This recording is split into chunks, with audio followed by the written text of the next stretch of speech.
Hey guys, welcome back to the channel. Welcome to another episode of Blown for Good, Scientology Exposed. I've got my lovely wife Claire here today. Hey, hey. And yeah, we did this last, was it this last week? This last week, the interview that we did on the Mormon Stories podcast came out. I want to say it's like 11 hours worth of interviews Yep, between the it's two of part one and part part one and two. part two. Yes, it was absolutely the longest haul of interviews we've done in a really long time.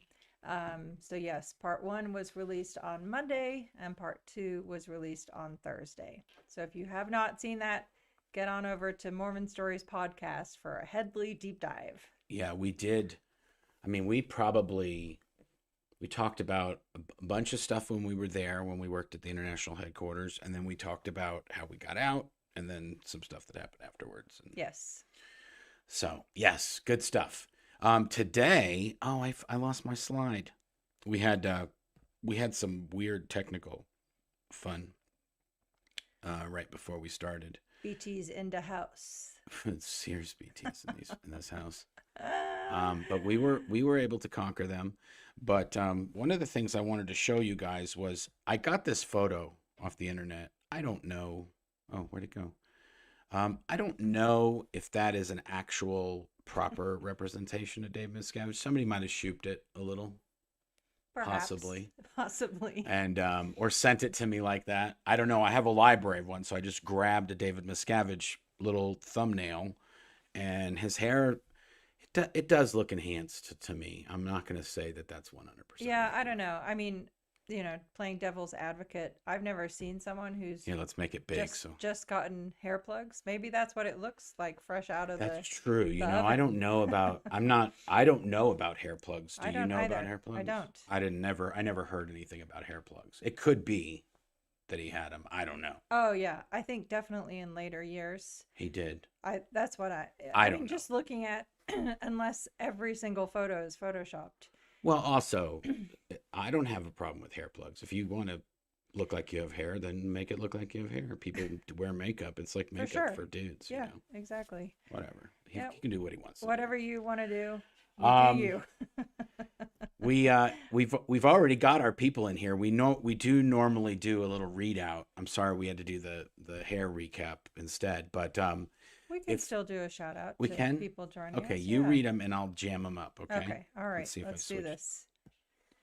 Okay. Bella, watching from Harlan, Kentucky. Hi from the Netherlands, Anita. Xenuite, Austin, Texas. Nice. Greetings from Mesa, Arizona. So glad to make this live. Thanks for being here. Hi from Germany. Hello, Netherlands and Germany. Hello from Northern California. Karen. No one. Los Angeles here. Awesome. Good to see you. That's what's her name? It's no one. Yeah, that's from Game of Thrones. Okay. That's the little girl. That's Oh, the yeah, girl. yeah. Arya. Yeah. Yeah, there She's you the go. She's the Nice. White Walker King She's Slayer. She's the best. Arya's the bomb. Melanie, hi from West Virginia. Carla, hi from England. Oh, we do have a ton of people here today. Tatum, hi from Arizona. JDR, hello from Florida. Apostate Alex in the house, Director of Suppressive Persons Affairs, International It says SP Association. Affairs. We don't know what SP stands for in his country. I know what it stands for. It's all about context. Wild Family, hi from Hemet, California. Oh my goodness. Right next to the beast. Yes, Apostate Alex, Linda, I did too. Oh, that's talking about the Mormon Stories podcast. Oh, there you go. Yeah. Blown for Good, Scientology Exposed. I listened to all 11 hours of the Mormon podcast. Holy moly. Should get a badge or something. You should. Yeah. My goodness. We go to campaign bars. If you Oh my listen to gosh, that was exhausting. It took us like 4 or 5 days. Once we got home, yeah, I have to do the same. Yeah, Sorry. shut your phone off, woman.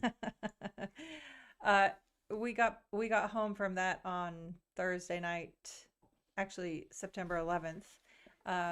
And it took us like 3-4 days just to recover from. We really did. Yeah, that was a lot. It was a lot. Yeah, It was because we had to travel, and then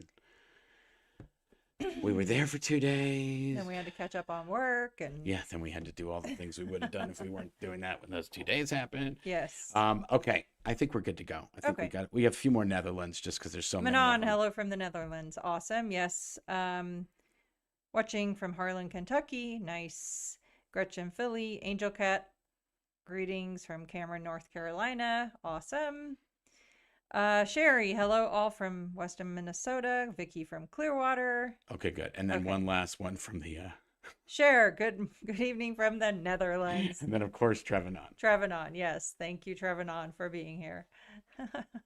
Oh, Trevenon aka was Billy Bob 123, reporting for muster from the Netherlands. yeah, There you go. Trevenon was very instrumental in making some of that Mormon story stuff happen. Yes. We did not know that he He's was, a mod for their channel. Yeah. Yes. Did not No, that know was awesome. I found that out afterwards. Yeah. I was in the chat most of the time for both episodes, so I was too for at least one of them. I think I was. Yeah. A little bit for the other one. yes. Okay, folks. Let's get to the business at hand. yes. So we thought that it'd be a great idea to do another episode of David Miscavige stories. We had such a good reception to the last video we did of David Miscavige stories. And actually the other one of the other episodes that we did about David Miscavige and Tom Cruise stories, I think it's one of the most watched episodes on the channel. So we should have gone back to that before. The top dog, the captain of the Sea Organization. Yeah, the fact that he hangs out with Mr. Risky Business doesn't hurt either. That people are like, what's up with this dude? He's hanging out with, the super runner. Yes. And the movie runner. Yes. So you want to go first? You tell me. That we could pick anything from anything. Yeah, no, I had a good idea while you were fixing our technical difficulties. I thought it would be good to talk about David Miscavige's relationship with his family members in the Sea Organization, namely starting with his father, Ron Miscavige. That's a great idea. Yeah, that's what I thought. So Ron Miscavige was a musician at Golden Era Productions. Now, there is some folklore around how Ron Miscavige got into the Sea Org. That was way before our time. It was. And we weren't there for that. And I never, ever talked to Ron about that. Right. Even after he left. So I don't know anything about that on firsthand. So the only thing I know is when I got there in 1990, Ron Miscavige had not been there that much longer before me. He had only gotten there a few years earlier, as far as I could tell. And Ron Miscavige Sr. was a trumpet player. Yes. He was a horns player. So he played trumpet. And what the other job that he did is he was what's known as an arranger. Right. So he would make an arrangement and kind of make a score for a video or an event thing or something like that. And then he'd put that all together and then he would submit that to David Miscavige for approval. Yes. So if we were shooting a movie for like an internal training film and it needed music, Ron Miscavige was one of the two guys that would put the music together and say, okay, good, this is the style and this is the motif and this is how we're going to put it together and this is kind of what it's going to sound like. And they would just record it on a keyboard, just a rough track to kind of give you an idea of it. Right. And if we were doing a video, these videos are really corny. You can find them on the internet, I'm sure. But if we were doing a video about a drug rehab center, Scientology drug rehab center in Russia, then they would make the motif and the style of the music be very, very Russian. Yes. And then they would get that approved by David Miscavige himself personally. I think it had to go to the audio director that's over the music department. And then it would go to the guys in the LRH's audiovisual, which is called RAV, Ron's AV, RAV. And then it would go directly to COB. Yep. Ron as in L. Ron Hubbard, not Ron Sr. Yes, not Ron Sr.'s AV. And then that would get approved by David Miscavige. Yep. And then David Miscavige would record the music and to go with the video that got shot and edited. Yes. And then David Miscavige would have to approve the video edit. But if the music wasn't done, then he would have to approve the video edit by itself, but then he'd have to watch the video again to then hear the music mix that went on the video edit. Right. So after years and years of having to approve all these individually, somebody, I don't know who, it might have been me, or it might have been Dave demanding it. I don't remember, but they were like, why don't you just put the music and the edit and everything into one video? And then each department can have their CSW with it, their completed staff work, to say, this is why we picked this music. This Now, guys, if you think that a few notes being off on one of these Russian drug rehab videos showing how Scientology is getting people off drugs in Russia, if you think some of the music could be a little off and it wouldn't be the end of the world, well, you've got something coming, because David Miscavige knows better. He knows that the music's got to be perfect. The edit's got to be perfect. Every And last the little only bit has to be person that can perfect. ensure that happens is him personally. Yes. Nobody else has the knowledge to know if a video is perfect or Because not, he's or the music. ultimate quality control of the universe. Yeah. So I want to say there was probably, I think we made a list one time. There's over 400 things that happen at the international headquarters that David Miscavige has to personally approve before it can go to the next stage of whatever it is getting done. Whether it's a film, he would watch all the daily shots. And which brings to mind that then when David Miscavige would get pissed that things weren't getting done, nobody could ever say, but sir, the proposal is in your office. That was never an acceptable answer. But also, the only reason I want to say all this is that David Miscavige's father, he was just another 400 people submitting things to get approved by him. Yes, exactly. It wasn't like he was Ron Miscavige, Dave's dad. No, he was Ron Miscavige, musician. No, in fact, we knew Ron quite well, rest in peace, and Becky, rest in peace, his wife. But I never once saw Ron with David Miscavige as son-father relationship. I never saw that. I did, but only I think because I was in music so much, and then also because Ron Miscavige would come on the events as the musicians would play live at these events, right? And I did see them, and sometimes Dave would be yelling at us and be like, "Da da da da da! You guys do this, you got to do that, you guys are shit, whatever." And then he would go to the room next door, and then we would all leave, and then sometimes Ron would be like, "Hey man, what's going on?" We'd go talk to Dave.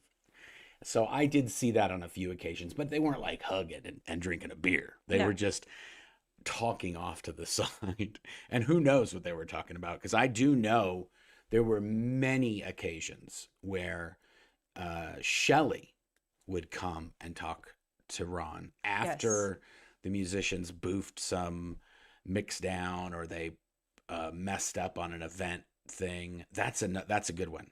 So there was an event that we did at the Free Winds. That's Scientology's cruise ship. And they have this week of events in June called the Maiden Voyage Anniversary Week of Events. Yep. And they have like a CCHR night. That's the Citizens Commission on Human Rights. That's Scientology's anti-psychiatry front group. They would have an ABLE night, which is Association for Better Living and Education. That's Scientology's drug rehab, Way to Happiness, Applied Scholastics front group. And then they'd have an IAS night. That's the International Association of Scientologists. And then the other nights were whatever else was happening that might be news. Usually they would do a CST night, which is the Church of Spiritual Technology. Yeah, and they would do a public relations Office of Special Affairs news night too. That's right. Yeah. And the idea was that these are all things, the people that are allowed to go to the Maiden Voyage Anniversary events are only the top level OT level 7s and OT level 8s in the world, and usually the rich ones. So if you're just a struggling middle-class Scientologist who managed to get to OT8, there's only like I think that ship only holds like 400 and something people. 300. I looked it up. So 300 and 90 or something like that. something like that. But that includes that crew. includes the staff that live and work there. Yeah, So, and there's at least about 100 of them. right. So you're talking maybe about 200 passengers that can get into this event. Yeah. So they let the Richie Riches come in first, because all the things that they're going to tell them about, those are things they want them to give them some money for. Right. So in order to be, patron maximus glutimus, whatever, you have to give them like $10 million. Right. And then you can have 2 million of that could be for the preservation of the technology. That's the CST stuff, or you can give to any of the other groups, the IAS or whatever. Anyway, we were going to do a concert for one of these. So they have the event, and then after the event, the musicians put on a concert. Right. Okay. Now, Doug E. Fresh, the rapper Doug That was E. a Fresh. Freudian slip. It was wacko. Okay. Doug E. Fresh. Okay. Oopsies. Doug E. Fresh, the famous New York rapper, the human beatbox. Was he the human beatbox? I think he was the original human beatbox. Anyway, Doug E. Fresh is supposed to do a concert. And this is also a really weird world, because you got all these rich, stuck-up white Scientologists, okay? There's no drinking and drugging. There's none of that stuff's happening in that world, supposedly. Right. And now you've got a rapper, an old school 80s, 90s rapper from New York City doing a show for these guys, okay? It is definitely awkward up in there. But at the end of this show, I want to say it was at the end, or maybe it was right before the show. I don't remember that part of it. But I remember that Dougie Fresh started talking about his kid being on crack or cocaine or something like that. And he was struggling with it. And it was like a real bad thing. And that's why he was, totally for the drug rehabilitation stuff and all that. And everybody's like, what the fuck is he going on about? David Miscavige got pissed. Mm-hmm. And Ron Miscavige was basically, even though he was just one of the musicians, he was, for a long time, he was also the music director, or he was kind of like the head of the musicians. He was the spokesperson for the musicians. It was usually between him, Peter Schless, who wrote On the Wings of Love, and Denise Friend. Yeah, and Rick Cruzen was also in that mix. Yeah, but he was mainly a mixer guy. Yeah, okay. But he did play keys, but he wasn't really a musician. Yeah. For the most part. Yeah. He was just somebody David Miscavige liked to yell at on behalf of other people. True. Okay. So Ron Miscavige got in big trouble because Dougie Fresh went off script. Yes. Basically, he was just supposed to read the prompter.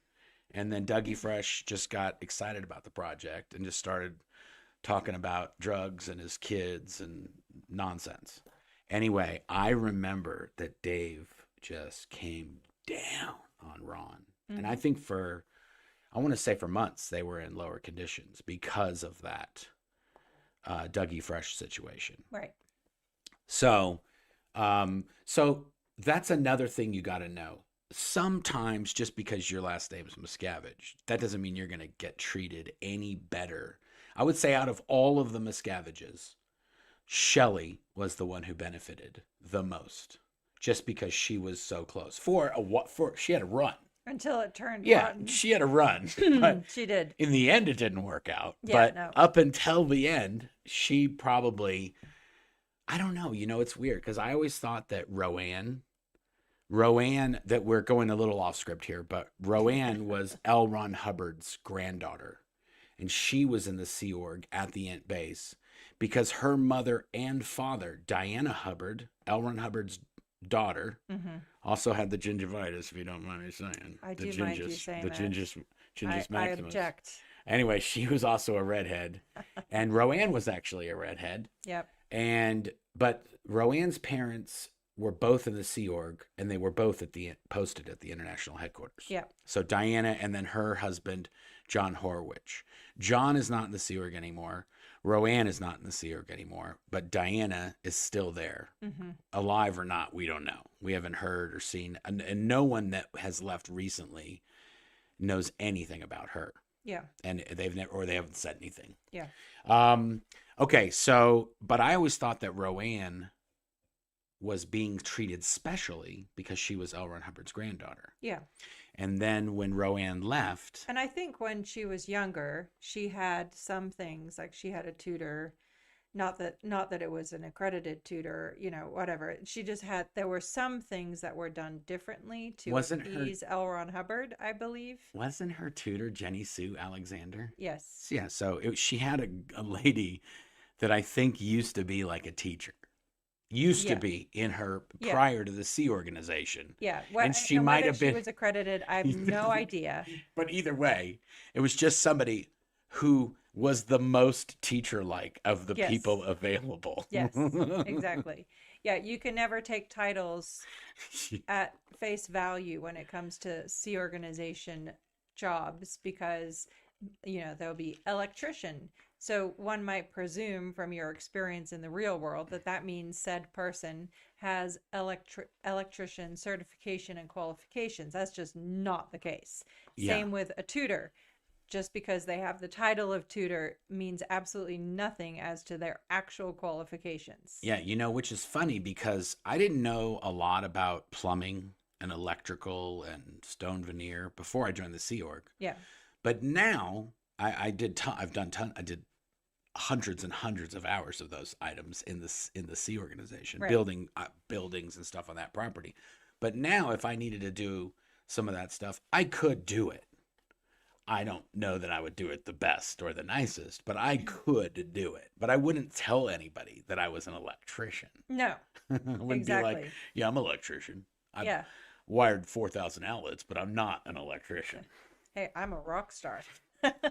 Oh, hey, I did want to show this too, if you could read that real quick. I did look this up. Okay. Hi, Claire. I politely suggest searching Revenue Ruling 93-73 and then read the 2005 legal article posted on UNC Charlotte's website. It's eye-opening. Best to all. All right. It's a lot, and it's not for the light of heart in terms of reading, but it basically argues that the IRS. A lot of people are like, "Oh, Scientology is protected like other religions are protected." It's actually not the case. Scientology is allowed to do things under the religious umbrella that other religions are not allowed to do. That other religions are not allowed to take religious training and religious education as a write-off. That's not a thing. The donations they are, but not for religious training. Not the service-based items where so you're the way, paying. the way Scientology was doing it, and this is a good point. Sorry, I put the camera on both. There we go. I think that Scientology knows that they're going to lose that. They're not going to be able to. That's why that would be a potential theory as to why they've transitioned over to the donation model. Because they know they're going to they're going to lose this. Right, because it was already denied. The Supreme Court said these are not tax deduct expenses. These are not tax exempt things. And the IRS is like, whatever. These guys are giving us grief. We got to give them something. So, because they're switching over to this donation model, that is the thing that's allowed. You can give people money for whatever you want. Well, certain things are exempt and certain things aren't. Right. Okay. If they do ultimately end up losing that again, it won't really matter. Because the people could still give them money. They have to lose everything tax exempt. Right. Anyway, maybe if we could show that their tax exempt dollars are being spent harassing us, then and the annulment. Anyway, thank you for that, Jason. Yep. Okay. What else? What other stories? That's good enough. Oh, no, the thing I was going to say about Roanne is, sorry, we went off track because the only reason I think about this is because people always think, oh, the people related to the people are doing fine. Right. It's not that No, way all the time. it's not that, and that's why I thought of Ron Miscavige Sr. Yeah, But finish what you're saying about Rowan, and then I'll say my part about Ron. perfect. So when Roanne left, I asked her this specific thing. Yeah, but you had it pretty good. She goes, you know, when she was a steward in what's called CMO Gold, which is the Commodore Messengers Organization for Golden Era Productions. Mm-hmm. They are the ones that take care of L. Ron Hubbard's personal spaces at the international headquarters. Yeah. So they're the ones that clean L. Ron Hubbard's bedroom and put his clothes out the night before. So when he shows back up the next day in a 20-year-old body, he can put on these 70-year-old dude clothes. Because that's totally normal. And they clean the tub, they clean the toilet, they wash the kitchen, they do the dishes, they do all that stuff in L. Ron Hubbard's house. Yep. But they also do that for David Miscavige. Right. And so he had Roanne, David Miscavige had Roanne, L. Ron Hubbard's granddaughter, doing his laundry. Right. And Shelly's laundry. And feeding their dogs. And she was their servant. She was their steward, doing that kind of stuff. And then I thought, that's kind of wacky if you think about it. Like, just in a psychological way. You're L. Ron Hubbard's granddaughter, but you clean my dirty underwear. Right. That's not a position of power and privilege that she got. No. She basically got to do a demeaning, in a way. I mean, not that anything's wrong with that. People do that as a job. But the fact that she was L. Ron Hubbard's granddaughter, that's the thing. That's where it's twisted. Is the little spin on that, Yeah, and that's kind of wild. Right, and even just thinking about the fact that the children that L. Ron Hubbard had, the only one still there is Diana. That's crazy too. It is crazy, and we've talked about this before at the international headquarters. But I genuinely believe that there's some people there that think L. Ron Hubbard is coming back. Oh, I do too. He said to them he was coming back. Yeah. So they're like, he would never lie to us. Right. And so they really genuinely think that he's going to show up and they're going to have 30 years of tattletailing to do on David Miscavige. And I literally think that it really makes me sad, to be I know, honest. but you know the people too. Yeah. Ray I know. Midoff, Wendell Reynolds, Mark Yeager, Ingber. Diana Hubbard. Yeah. All of these people. Shelly Miscavige. Shelly is probably top of the list. She's dying to tattle on Dave at this point. Are you kidding They me? are literally like, when the old man comes back, you are so toast. And I think that's always why I think that David Miscavige doesn't believe in Scientology. Right. Because if he believed in Scientology, he would believe that L. Ron Hubbard was coming back. And he knows L. Ron Hubbard's not coming back, but he plays the game like he is. So he had the building built. And that's the other thing. Bonnie View, L. Ron Hubbard's home. If he's like, we got to get this building built, L. Rate said he was coming back in 2007. If they're jamming it, they're all waiting like, oh yeah, 2007. I just got to get to 2007. And you are so toast, Davy boy. And then they build a house, and then he doesn't come back in 2007. I don't know. That's where I would have a crisis if I was one of those guys. Because like, he said he was coming back in 2007. He didn't come back. And now it's like, we've been waiting 20 years, the countdown to 2000 or 26 or 21 or whatever the age was. But that's also where cognitive dissonance Holy kicks in and all those other elements of, Is that you? No, it's not me. Mine I silenced is silenced. mine. You got other devices you're hiding in there. Okay. It might have been mine. I Yeah. didn't say how long. Sorry, guys. We're having amateur hour today. Okay, Speak so for yourself, honey. okay, yeah, okay. Okay. Hey, now that you said that, it was her microphone. She had something that was creating a feedback loop, and that's why we had to rip the whole studio apart. Speaking and then of tattletales, my anyway. goodness. Okay. Oh boy. Your turn. Oh yes. So Ron Miscavige Sr. I can't remember what year it was, but it was early 2000s and or maybe late 90s. Yeah, late 90s, early 2000s. And Shelly Miscavige came to see me. At the time, I was responsible for correcting management, anyone in gold, anyone that was doing submissions. This that is we when you were talked about. director of correction AVC. Yeah, in Religious Technology Center. So Okay. this is when That stands for authorization, verification, and correction. And she was the correction part of I that. was the C in the AVC. And so Shelly would oftentimes give me orders of, do this with this person, do this with this person, do this with this person. Well, specifically Speaking of correctional items. correctional like items, making them look up words or read policies. find out what they've got going on because they're acting weird around David Miscavige, or word clear them on David Miscavige's orders to get them done, things like that. We can't let that just slide. That is an actual thing that you could get in trouble for at the international headquarters. Acting weird around David Miscavige. Which is the point of my story today. Yeah, but also weird is completely subjective and completely different to any people, to each person. Yeah, and not like you would never in like translating that to real world, that's just not a thing. Oh, no way. Like Right. if you literally sneezed a bunch of times, that would be if you kept scratching your nose, or if you were just acting bored in a meeting. Oh, okay. You got to tell that. We have to tell that story about when I fell asleep in one of David Miscavige's meetings. Remember when I had the contacts and I fell asleep in the meeting? I don't got in remember huge that. Trouble. I don't remember that. Okay, so back to this one. It's like a rabbit hole talking about David Miscavige. I'm not going to say anything. I'm going to let you talk. Keep talking.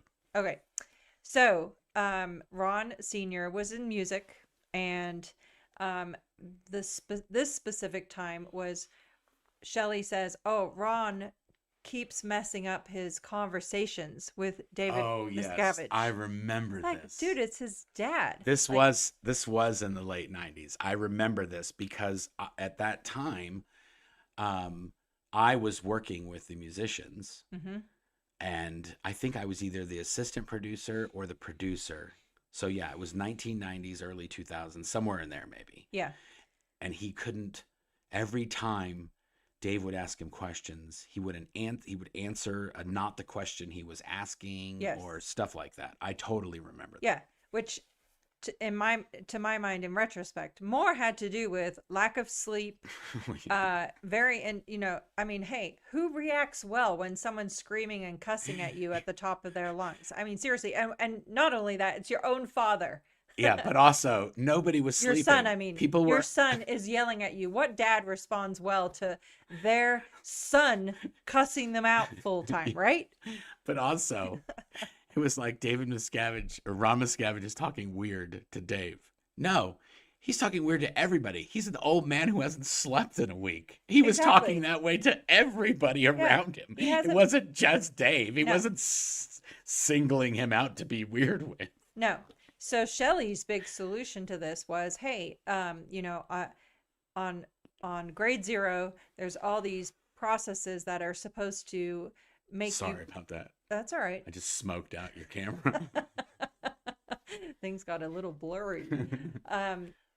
So there's all these Hubbard processes that are supposed to make it so that allegedly are supposed to make it so you can communicate about any subject, no matter how difficult, have a conversation with anybody, yada, yada.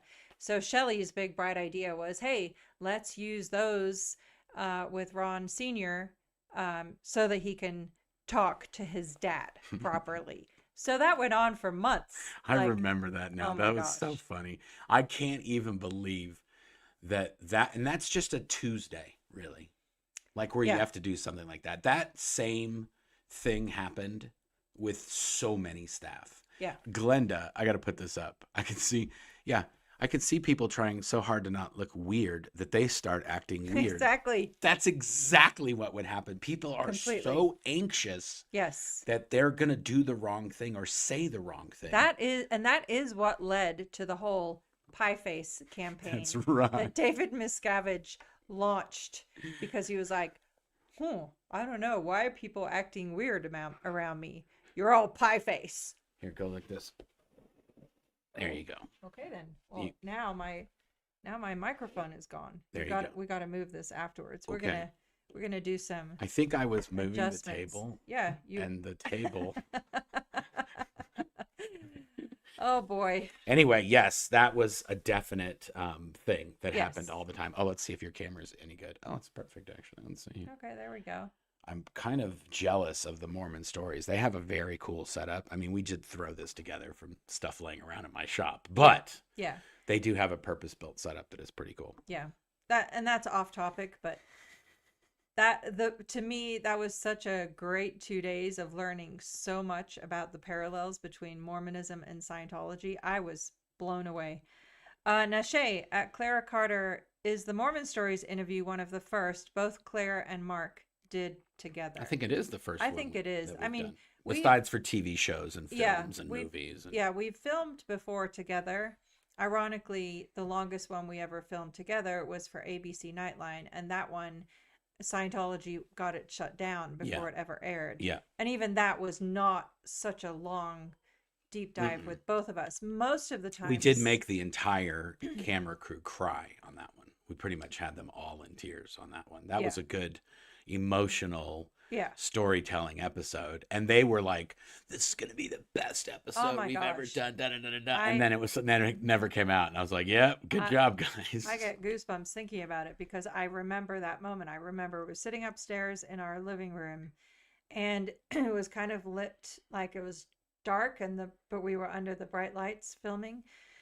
And I was talking, and then all of a sudden I noticed like people wiping away tears, and I looked over you and you were crying, and I was just like, oh my gosh, it was a lot.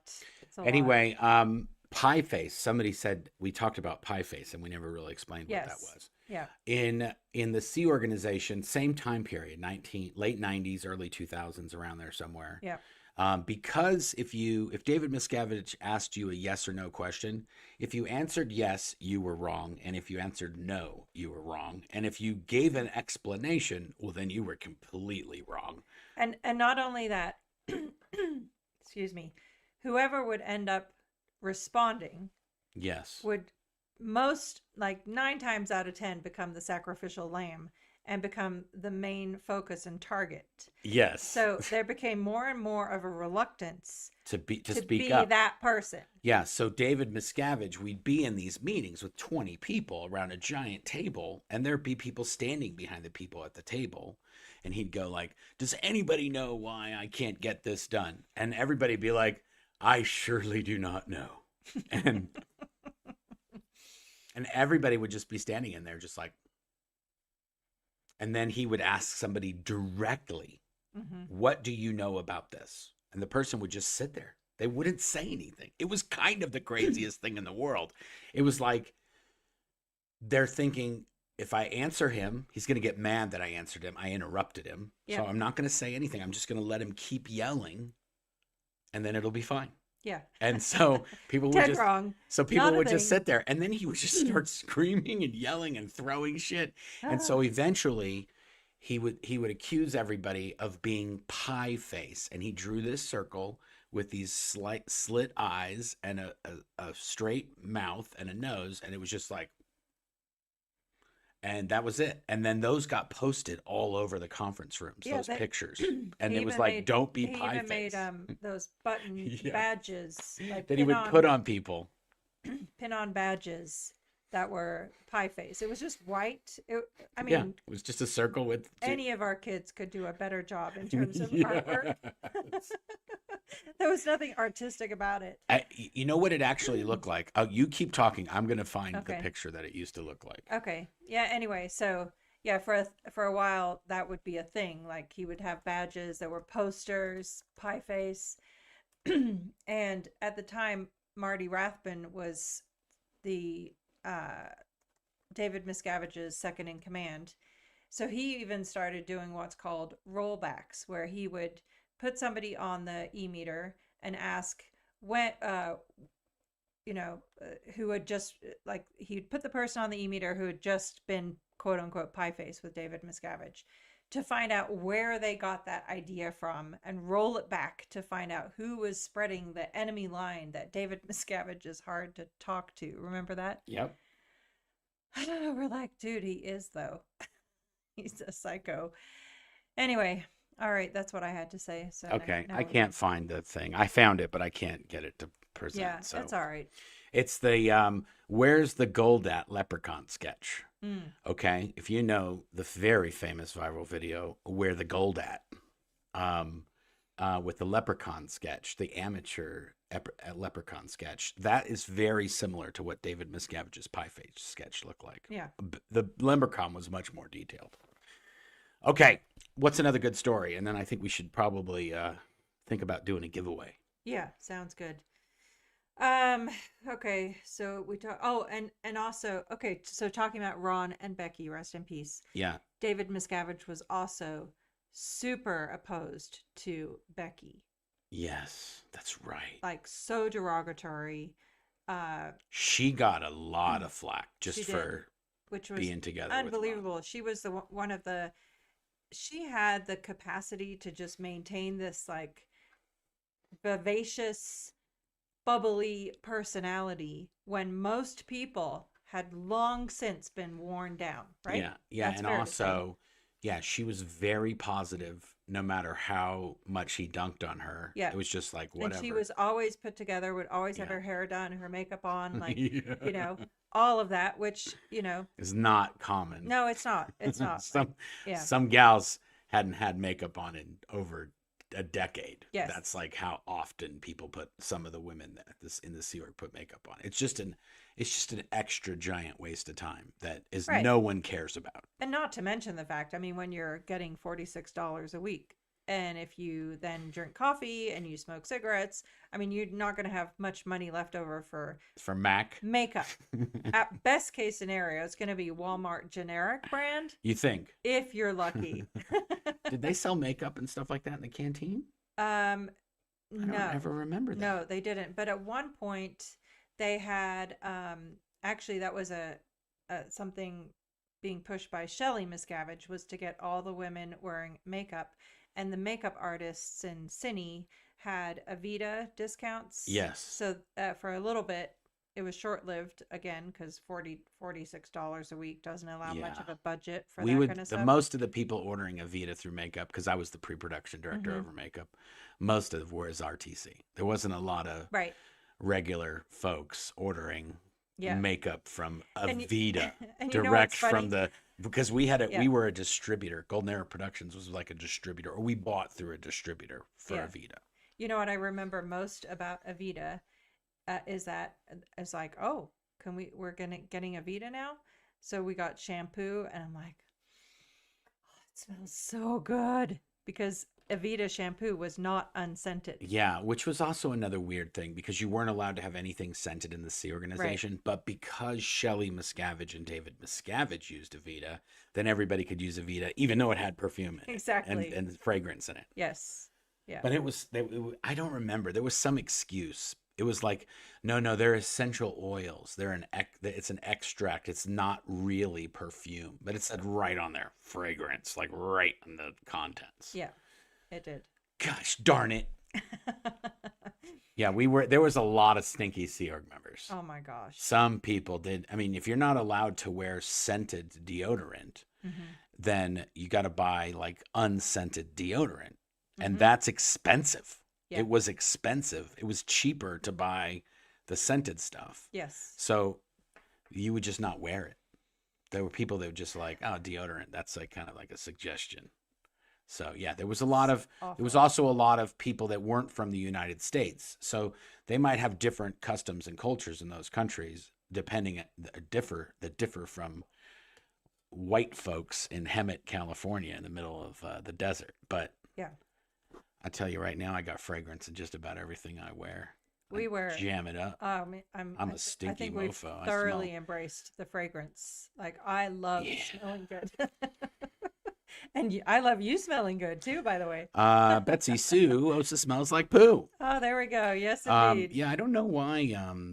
I don't know why people say Osa smells like poo. I think that was started on the internet, but I think Denver Steve-O started that. Osa smells like poo. Yeah.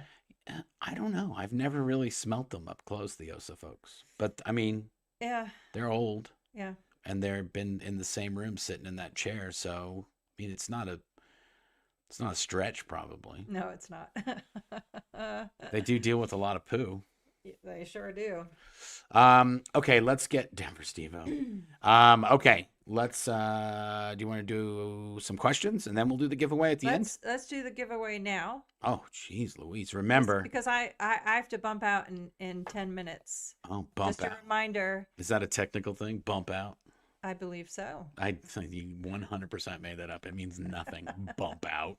Picky. Sounds like a drug In reference. 10 minutes, I will be exiting the studio for Foundation Feed Series number 9, part 2 with Phil Jones and Ian Rafalco. This stream will automatically redirect, but yes, there you go. We're doing a fake Navy dog photo contest. We're going to pick 3 winners. Here's some examples. These are the prizes. We've been getting some great, I think you gave me the wrong one. That's the one Clara sent you that has other stuff on it. Oh, well, there you go. That's it. Aren't I special? Okay. Anyway, these guys. There's a whole bunch of these guys. Look, I got the 3 blind Davies. The 3. No, they're mustering up behind your laptop right there. See no, hear no, speak no. But I can't make their face. I can't make their arms do anything except for that one guy I was able to get to do a no see no or something. Yeah. Get your fake Davy doll over at the SP shop. All the proceeds go to supporting the Aftermath Foundation, the Michael J. Render Aftermath Foundation, helping people get out of Scientology or get back on their feet after they escape. If you take a picture with this guy and send it in, you can enter in to win Mike bobblehead or a Leah bobblehead. Yes, exactly. And so I'm just looking at the calendar. So on our next live, will be in October. So that'll be the first one to announce the September winners. September winners. So send in your photos, you guys. You've got a few more days to send in your photos of your fake Navy Davy dolls, and wherever they may be, whatever they may be doing. And I don't want to say let's try to push the limits of YouTube, but if you do, we may show it. I don't know. I don't know what the limits are. We might have to find out. We might have to see where the line is. I'm thoroughly enjoying that everyone in chat is going to be like, I'm going to have to bump out soon. They are? Yes. Oh, of course they are. Bumping. It's the best. Bumping out to the gym. Thank you. I'm telling you, look at this. Hello, everyone. I hope you enjoy the article. I'm bumping out to the gym. I'm telling you, this is not a thing. Clara says she's going to have to bump out in 10 minutes, too. Oh, my You know goodness. what? They get me. It's all good. I get it that you don't. It's all good. Warning, may cause alarm and distress. Apostate Alex. This guy, yes. I don't know. If you're alarmed and distressed over this, then that's a whole nother level of craziness, because he's got a... But hold on. There's an important point to be made here. Guy. There's an important point to be made here. Yes. Okay. Apostate Alex's comment is in regards to last year's protest at the International Association of Scientologists event at St. Hill in the UK. Yeah. And some of the protesters had Davy dolls. And the police officer told Alex that Scientologists had alleged that these were causing alarm and distress. Okay, flip side though. Scientologists believe that they have the technology to confront and shatter suppression. Yeah. Okay, so if that's the case, and they're able to confront and shatter suppression, how on earth is this little doll causing alarm and distress? He's very powerful. Just to state the obvious. He's a very powerful little guy.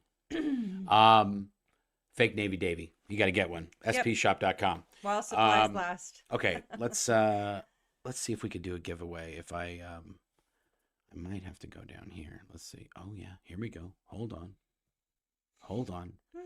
There we go. We're doing it. And where'd it go? Here it is.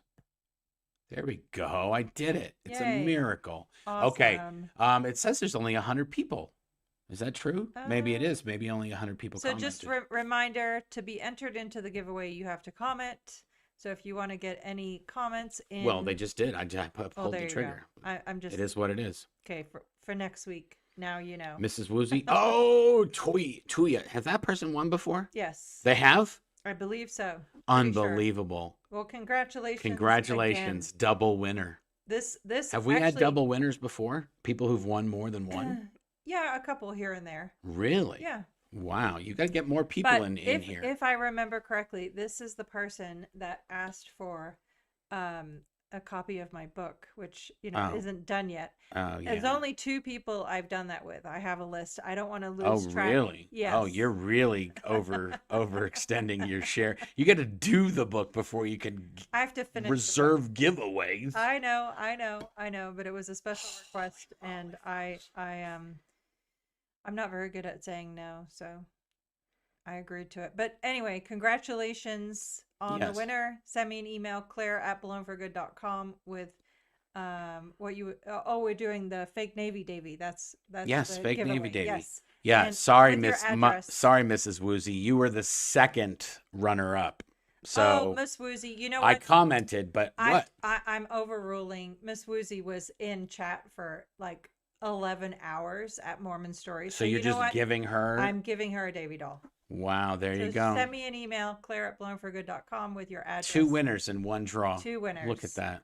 How much of a pushover am I? There you Just go. kidding. There you go. So is it Tuya? Yes. We'll call it Tuya. Yeah, there you go. Clara says, I feel like 11 hours earns it. LOL. I Yeah. agree. Where are I'm you with seeing Clara. these things? Here, right here. My thing must be behind. There you go.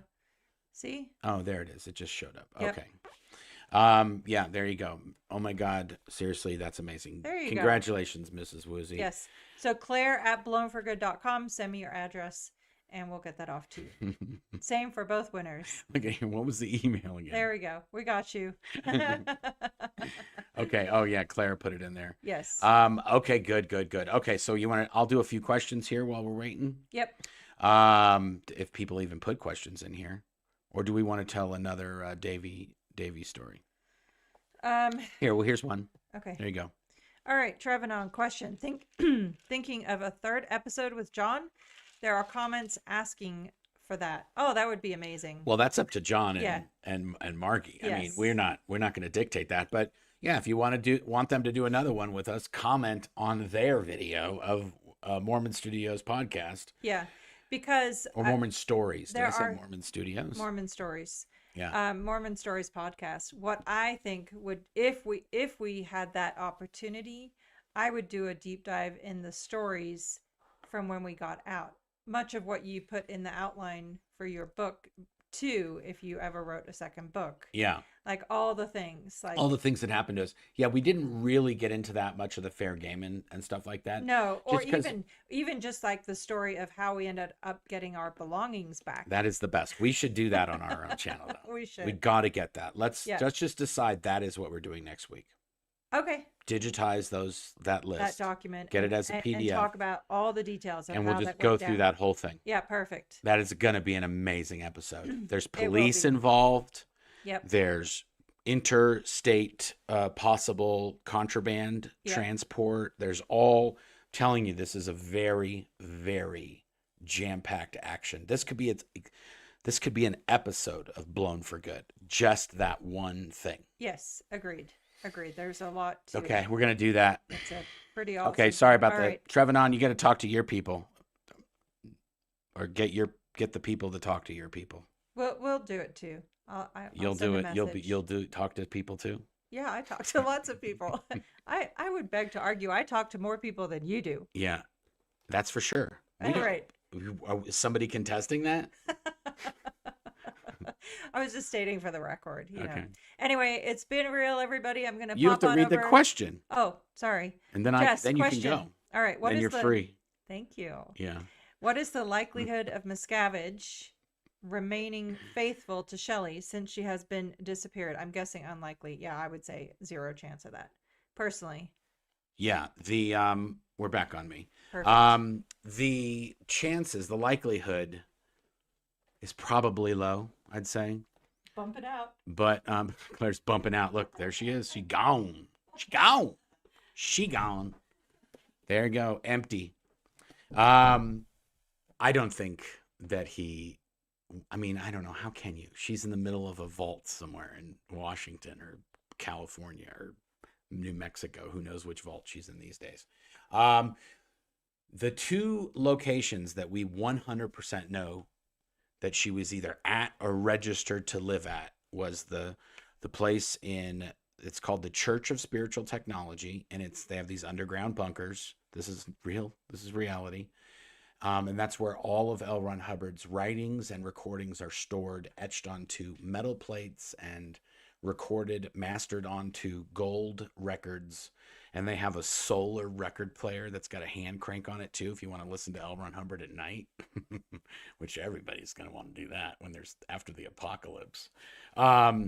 I just can't even imagine listening to this fuddy-duddy on a solar-powered record player with gold records, by the way. Now, I don't know that Scientology thought this through, okay? If you are in the post-apocalyptic world and you get into one of these bunkers, which they obviously mean for people to get into them after the apocalypse, if you break into one of these bunkers or get into one of these bunkers and it's filled with titanium and gold, I'm not sure that you ain't going to be melting those records down and using those as a currency. I don't know that Scientology has really thought this through. Okay. Question. Do you remember the first time you ever met Miscavige? Absolutely. The first time that I ever met Miscavige was right outside the Hollywood Guarantee building. It's in my book.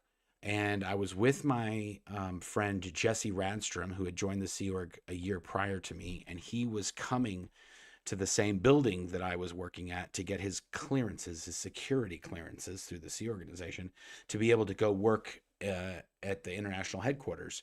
And my friend Jesse knew David Miscavige from Clearwater because he was in the Commodore's Messenger organization in Clearwater. And so we were just walking down the street after getting a piece of pizza across the street from the HGB, and David Miscavige was there, and he walked right up to him and he was like, "Yes, sir, da da da," and he was talking, and I was just hanging back.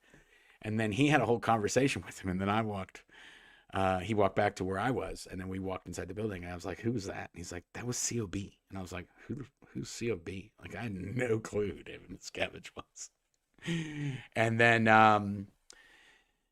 then we went back to muster. He went off to do his security clearances, and I went back to my organization where we have muster after every meal. You got to line up so they can count all the chickens, Sea Org chickens. And Rena Weinberg was the executive director of ABLE at the time. And she's like, "COB is in the building. If anybody, da-da-da-da-da, you got to tell us." And I was like, "Oh, yeah, no shit, he's in the building. We just talked to him outside on the sidewalk." And everybody was like freaking out. Like, "You've got to tell us if you had a conversation with COB. Yeah, it was a lot. Okay. Thank you, Alex. Question. Did you ever go to the Hemet Mall Wild Family in 1996? Thanks for that. Yes. So we did have a few hours on Sunday morning where we were supposed to do our laundry. And a lot of people would do their laundry during the week because there's just, there's 400 people trying to do the laundry in 3 machines. So you would do it. If you all did it at the same time, you wouldn't end up doing it. So some people would just do their laundry early in the week, make their bed, and then jam over to the mall. The mall, I had a skateboard for a while, and I also had a bike at that time, I think. And you could ride to the mall in like 5-10 minutes. And then, we would go in the mall and look around and mainly window shop. Most of us didn't have any money. But if you had a few bucks, I mean, you could buy a pair of tennis shoes or something like that. That's where you'd get it. But almost everybody went to Walmart to do that because Walmart was very, very cheap. And they had cheap shoes and cheap T-shirts and cheap underwear and stuff like that. So most of the time we would just go to Walmart to get that stuff. But I don't ever remember really buying anything at the mall. I would save almost all of my money, and there was a record store. I think it was called Florida Avenue. There was a record store on Florida Avenue, and that's where I would do my shopping. That's going to do it for us this week, guys. Thanks for everybody who joined. This video is going to redirect to the Aftermath channel for the Foundation feed. I think it's episode number 9. They're going to do the second part of the interview with Ian Rafalco. And we will see you next week. And we will do the story we talked about next week. So you guys are going to love that. So please tune in, like, subscribe, all that happy hoo-ha. Until next time. Thanks for watching. If you'd like to help support the channel, feel free to check out the merch store link in the description. We have Hail Xenu, Xenu is my homeboy, and BFG branded mouse pads, shirts, mugs, all sorts of other stuff in there that helps us to bring you new content on a regular basis. You can also pick up a copy of my book, Blown for Good, Behind the Iron Curtain of Scientology, in hardback, Kindle, and Audible versions as well. There's also a link to our podcast, and you can get that on Apple, Spotify, or wherever you listen to podcasts. And if you'd like to watch another video, you can click on this link right here, or you can click on this one here, or you can click on the subscribe button right here. Thanks a lot. Until next time.